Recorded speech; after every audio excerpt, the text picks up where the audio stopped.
ವೆನಿಜುವೆಲಾ ದೇಶದ ಅಧ್ಯಕ್ಷ Nicolas Maduro USA ವಶವಾದ ಕಾರಣ ಮಧ್ಯಪ್ರವೇಶಿಸಿರುವ ಅಲ್ಲಿನ ಸರ್ವೋಚ್ಚ ನ್ಯಾಯಾಲಯವು ಉಪಾಧ್ಯಕ್ಷೆ ಡೆಲ್ಸಿ ರೊಡ್ರಿಗಸ್ ಅನ್ನ ಅಧ್ಯಕ್ಷೆಯಾಗಿ ನೇಮಿಸಿದೆ. ಕಾರ್ಯಾಂಗವು ವಿಫಲವಾದಾಗ ಹಾಗೂ ತುರ್ತು ಪರಿಸ್ಥಿತಿ ಕಾಲದಲ್ಲಿ ಸರ್ವೋಚ್ಚ ನ್ಯಾಯಾಲಯಕ್ಕೆ ಮಧ್ಯಪ್ರವೇಶಿಸಲು ವೆನಿಜುವೆಲಾದ ನಿಯಮ ಅವಕಾಶ ಮಾಡಿಕೊಡುತ್ತಿದೆ.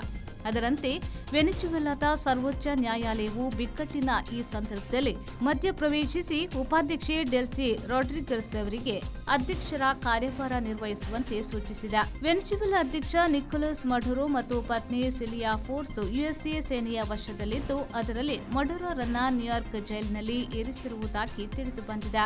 ಡೆಲ್ಸಿ ರೊಡ್ರಿಗಸ್ ಅವರು ಕೇಂದ್ರೀಯ ವಿಶ್ವವಿದ್ಯಾನಿಲಯಗಳಲ್ಲಿ ಉನ್ನತ ಕಾನೂನು ಶಿಕ್ಷಣ ಪಡೆದು ನ್ಯಾಯವಾದಿಯಾಗಿ ಅನುಭವ ಪಡೆದವರು. ಹ್ಯೂಗೋ ಜಾವೇದ್ ಎಡಪಾರ್ದಿ ಚಾವಿಸ್ಮೋ ಚಳವಳಿಯಲ್ಲಿ ಆರಂಭದಿಂದಲೂ ಇದ್ದವರು.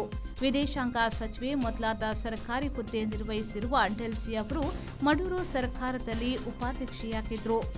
ವೆನಿಜುವೆಲಾ ರಾಷ್ಟ್ರೀಯ ಅಸೆಂಬ್ಲಿಯ ಅಧ್ಯಕ್ಷ ಜಾರ್ಜ್ ರೊಡ್ರಿಗಸ್ ಸಹೋದರಿಯಾಗಿರುವ ಡೆಲ್ಸಿ ಅವರು ದೇಶದ ಹಣಕಾಸು ಮತ್ತು ಪೆಟ್ರೋಲಿಯಂ ಉತ್ಪನ್ನಗಳ ಉಸ್ತುವಾರಿಯನ್ನ ಹೊಂದಿದ್ರು. ವೆನಿಜುವೆಲಾ ರಾಜಧಾನಿ ಮೇಲೆ ಯುಎಸ್ಎ ದಾಳಿ ಬಳಿಕ ವಿದ್ಯುತ್, ನೀರು ಸರಬರಾಜು ಸರಿಯಿಲ್ಲ.